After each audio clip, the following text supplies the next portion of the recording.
What's up, guys? Dirty Diesel here, doing a little video on lapping your valves on a 7.3 head. So you're gonna need a spring compressor because I'm making a video.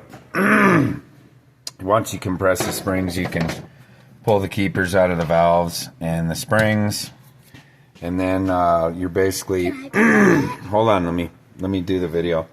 So you're going to take the valve from its respective area and you're going to put the lapping compound around the edge, and you're going to, here, I'll see if I can set up the phone. Hey, hush, I'm doing a video. Hold on a second, I'm doing a video. Is this the thing for YouTube? This is my YouTube, yeah. So you put some around the edge.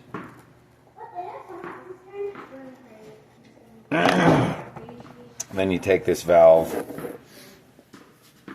and you set it in here. And then you set that on it and you spin it back and forth. It took me about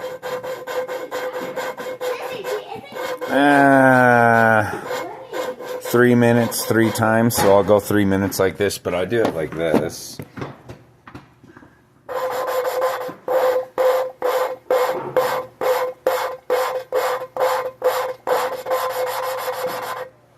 Do that for about 3 minutes, and you clean the compound, and then you do it again, and then you clean the compound off, and then you add more compound, do it again.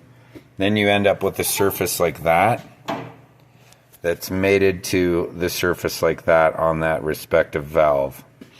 So once you do that, you're not going to have any more leaks through your valves, and it should be really good.